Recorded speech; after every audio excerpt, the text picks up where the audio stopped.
नमस्कार दोस्तों, आज यूपी की टॉप 50 बड़ी खबरें लेकर हाजिर हैं। आपके जिले की हर खबर सबसे पहले पाने के लिए कमेंट करके बताएं आप यह वीडियो किस जिले से देख रहे हैं।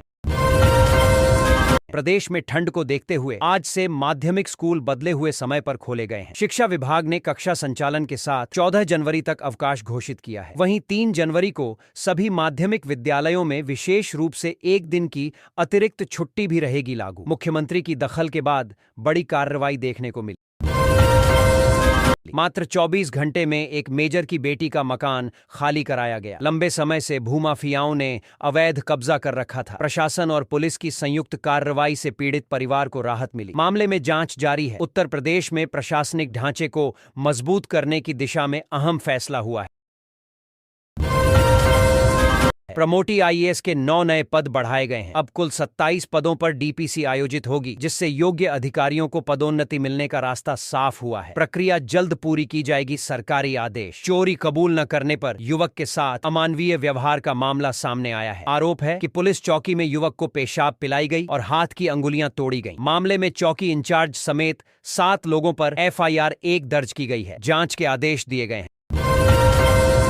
पंचायत चुनाव को लेकर प्रशासनिक प्रक्रिया में अहम अपडेट सामने आया है। मतदाता सूची में नाम जोड़ने, हटाने और सुधार के लिए दावे व आपत्तियां दर्ज कराने की समय सीमा समाप्त हो गई है। अब अंतिम मतदाता सूची के प्रकाशन की तैयारी शुरू की जाएगी। चुनावी गतिविधियों में तेजी आएगी। नमो भारत ट्रेन में अश्लील हरकत करने वाले छात्र और छात्रा को लेकर नया मोड़ आया है। दोनों का आपसी रिश्ता तय हो गया है। परिजनों की सहमति से शादी का फैसला लिया गया। जल्द ही विवाह की तारीख तय की जाएगी। मामला सोशल मीडिया पर काफी चर्चा में रहा। नए साल की शुरुआत के बावजूद ठंड का असर कम नहीं हुआ है। प्रदेश के 30 से अधिक जिलों में घने कोहरे को लेकर चेतावनी जारी की गई है। दृश्यता घटने से यातायात प्रभावित हो सकता है। मौसम विभाग ने लोगों को सतर्क रहने और जरूरी एहतियात बरतने की सलाह दी है। मुख्यमंत्री योगी आदित्यनाथ के लिए आने वाले 400 दिन सियासी रूप से बेहद चुनौतीपूर्ण माने जा रहे हैं। लोकसभा चुनाव, संगठनात्मक दबाव और विपक्ष की रणनीति इसे चक्रव्यूह जैसा बना रही है। सत्ता और संगठन संतुलन बनाए रखना बड़ी चुनौती होगी। हर फैसला भविष्य की राजनीति तय करेगा। लखनऊ के चारबाग बस स्टेशन से जल्द ही बसों का संचालन बंद किया जाएगा। परिवहन विभाग ने बस सेवाओं को आलमबाग बस अड्डे से संचालित करने की योजना बनाई है। इससे यातायात व्यवस्था सुधारने में मदद मिलेगी। यात्रियों को नई व्यवस्था के अनुसार अपनी यात्रा की योजना बनानी होगी। लखनऊ में पुलिस पर कार चढ़ाने की कोशिश का गंभीर मामला सामने आया है। नशे की हालत में एक दरोगा ने न सिर्फ पुलिसकर्मियों से अभद्रता की, बल्कि डीसीपी को वर्दी उतरवाने की धमकी भी दी। घटना के बाद विभागीय जांच शुरू कर दी गई। 97 वर्षों से लापता चल रहे एक बुजुर्ग को SIR टीम ने खोज निकालकर परिवार से मिलवाया। पहचान से जुड़े कागजात दिखाने के लिए बुजुर्ग को घर वापस ले जाया गया। परिजनों की आंखें भर आईं। प्रशासन की मानवीय पहल की सराहना की जा रही है। नए साल के पहले दिन लखनऊ के राष्ट्र प्रेरणा स्थल पर भारी भीड़ उमड़ पड़ी। हालात बेकाबू होते देख प्रशासन को एहतियातन गेट बंद करने पड़े। सुरक्षा के मद्देनजर पुलिस बल तैनात किया गया। भीड़ प्रबंधन में खासी मशक्कत करनी पड़ी। 1995 बैच के IPS अफसरों के लिए DG बनने का रास्ता आसान नहीं माना जा रहा। वरिष्ठता, रिक्त पद और केंद्र की मंजूरी बड़ी बाधा है। यूपी कैडर से कुछ अफसरों के नाम चर्चा में हैं, लेकिन अंतिम फैसला समय और परिस्थितियों पर निर्भर करेगा। उत्तर प्रदेश में भ्रष्टाचार के खिलाफ बड़ी कार्रवाई की गई है। घूसखोरी के आरोप में 3 ARTO को निलंबित कर दिया गया है। विजिलेंस जांच में शिकायतें सही पाई गईं। सरकार ने साफ संकेत दिया है कि भ्रष्टाचार पर जीरो टॉलरेंस नीति जारी रहेगी। जनवरी में ठंड और ज्यादा बढ़ने के आसार हैं। नए साल के पहले दिन बाराबंकी प्रदेश का सबसे ठंडा शहर दर्ज किया गया। मौसम विभाग ने शीतलहर और कोहरे की चेतावनी दी है। लोगों को अलाव, गर्म कपड़े और सतर्कता बरतने की सलाह दी गई है। साल 2026 में नोएडा को कई बड़ी सौगातें मिलने वाली हैं। नए एक्सप्रेसवे, मेट्रो विस्तार और औद्योगिक परियोजनाओं से गौतम बुद्ध नगर का नक्शा पूरी तरह बदल जाएगा। रोजगार और निवेश के नए अवसर पैदा होंगे। शहर को आधुनिक हब बनाने की तैयारी तेज है। कानपुर IIT में 2 साल के भीतर 8वीं मौत ने सभी को झकझोर दिया है। विंटर वेकेशन में घर जाने से पहले छात्र जय सिंह ने आत्मघाती कदम उठाया। घटना के बाद कैंपस में शोक का माहौल है। संस्थान ने जांच और काउंसलिंग के निर्देश दिए हैं। नए साल के जश्न को देखते हुए नोएडा में ट्रैफिक एडवाइजरी जारी की गई है। 31 दिसंबर को कई प्रमुख रास्ते बंद रहेंगे। पुलिस ने वैकल्पिक मार्गों की जानकारी दी है। लोगों से अपील की गई है कि नियमों का पालन करें और सार्वजनिक परिवहन का उपयोग करें। वृंदावन में नए साल का भव्य स्वागत देखने को मिला।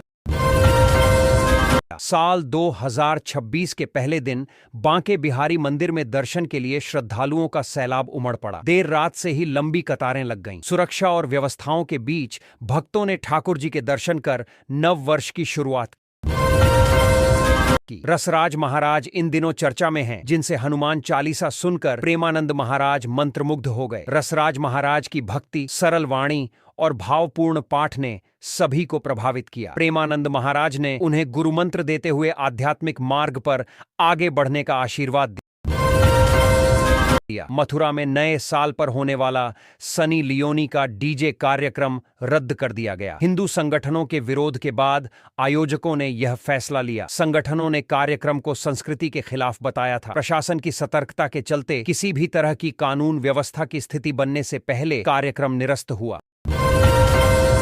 बांके बिहारी मंदिर में दर्शन के दौरान तिलक लगाकर बटुआ चोरी करते इकलाक को रंगे हाथों पकड़ लिया गया। आरोपी भक्त बनकर श्रद्धालुओं के बीच घूम रहा था। चोरी का पता चलते ही भक्तों ने शोर मचाया और उसे पकड़कर पुलिस के हवाले कर दिया। मामले में आगे की कार्रवाई जारी है।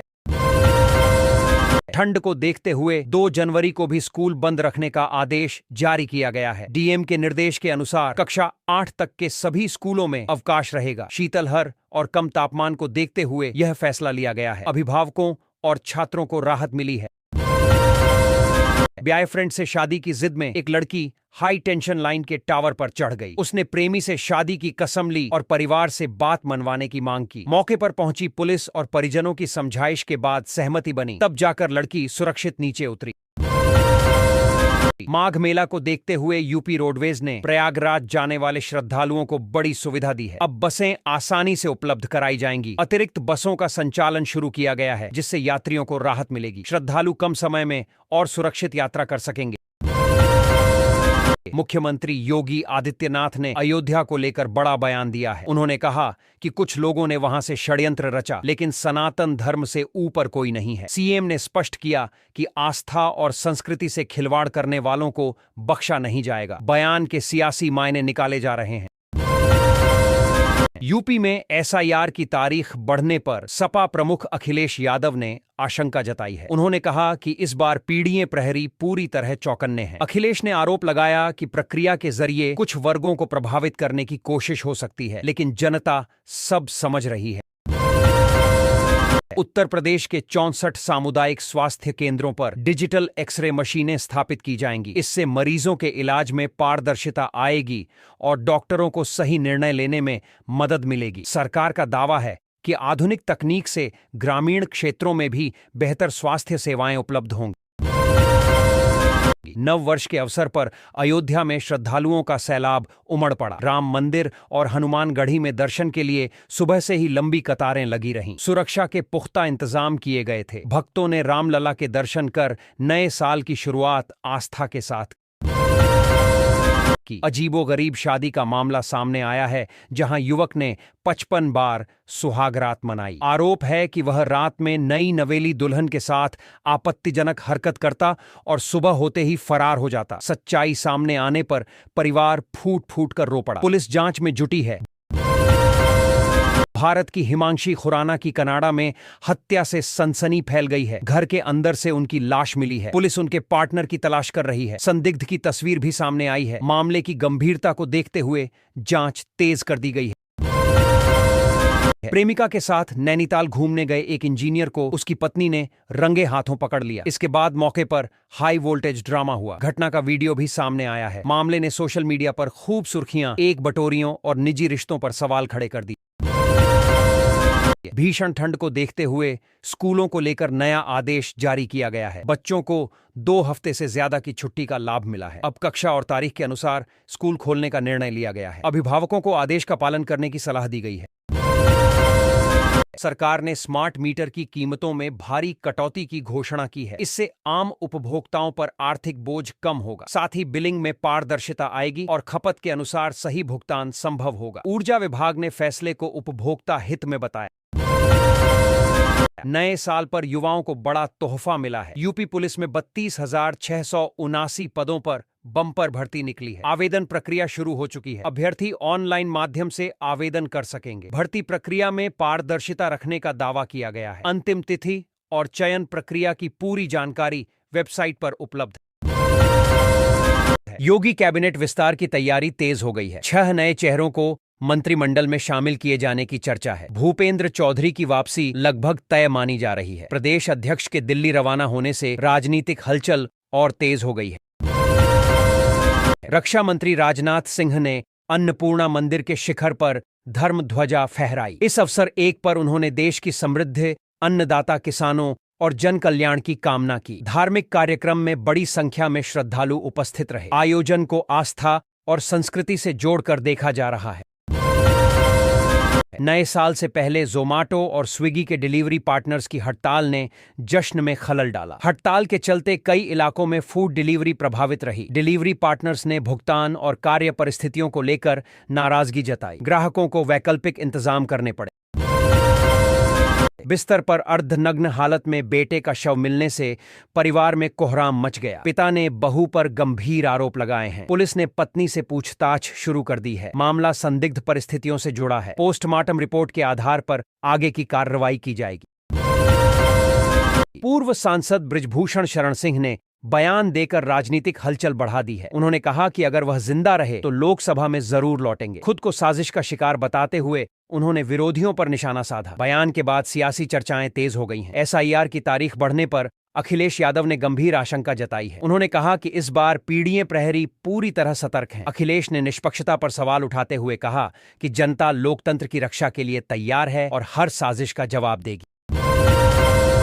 कॉलोनी में खुलेआम तलवारें बांटने और भड़काऊ नारे लगाने का मामला सामने आया है। पुलिस ने हिंदू रक्षा दल के 6 कार्यकर्ताओं को गिरफ्तार किया है। घटना से इलाके में तनाव फैल गया था। पुलिस ने स्पष्ट किया कि कानून व्यवस्था से खिलवाड़ करने वालों पर सख्त कार्रवाई होगी। लखनऊ के राष्ट्र प्रेरणा स्थल पर फेंका हुआ खाना खाने से 71 भेड़ों की मौत हो गई। घटना के बाद पशुपालक फूट फूट कर रो पड़े। प्रशासन ने जांच शुरू कर दी है। दोषियों पर कार्रवाई और पशुपालकों को मुआवजा देने का आश्वासन दिया गया है। केजीएमयू की महिला रेजिडेंट डॉक्टर ने मुस्लिम प्रेमी पर धर्म परिवर्तन का दबाव डालने का आरोप लगाया है। मामला लव जिहाद से जोड़कर देखा जा रहा है। पुलिस ने केस दर्ज कर लिया है और सभी पहलुओं की जांच शुरू कर दी गई है। बयान और सबूत जुटाए जा रहे हैं। सीएम योगी की सुरक्षा में एक बार फिर चूक सामने आई है। कार से उतरते ही एक गाय सुरक्षा घेरे में घुस गई। घटना का वीडियो सोशल मीडिया पर वायरल हो गया। हालांकि कोई नुकसान नहीं हुआ, लेकिन सुरक्षा व्यवस्था की समीक्षा के निर्देश दिए गए हैं। दबंगों के कब्जे से घर वापस मिलने पर अंजना भावुक हो गई। मुख्यमंत्री योगी के हस्तक्षेप से 24 घंटे में मामला सुलझ गया। अंजना ने थैंक यू योगी अंकल कहते हुए आभार जताया। वीडियो वायरल हुआ जिसमें प्रशासन की त्वरित कार्रवाई की सराहना हो रही है। उत्तर प्रदेश में एसआईआर की तारीखों में संशोधन किया गया है। अब अंतिम सूची 6 मार्च 2026 को जारी होगी। चुनाव आयोग ने नई समय सारिणी जारी की है। अधिकारियों को निर्देश दिए गए हैं कि प्रक्रिया पारदर्शी और समयबद्ध तरीके से पूरी की जाए। रूबी ने इस्लाम छोड़कर हिंदू युवक से मंदिर में शादी कर ली। दोनों की प्रेम कहानी इंस्टाग्राम से शुरू हुई थी। शादी के बाद मामला चर्चा में आ गया। पुलिस ने सुरक्षा व्यवस्था की और दोनों के बयान दर्ज किए। मामला सामाजिक बहस का विषय बन गया है। यूपी बीजेपी में अंदरूनी हलचल की चर्चाएं तेज हैं। पहले ब्राह्मण विधायकों की बैठक हुई, फिर चौधरी की चिट्ठी सामने आई। राजनीतिक गलियारों में सवाल उठ रहे हैं कि पार्टी के भीतर सब कुछ ठीक है या असंतोष बढ़ रहा है।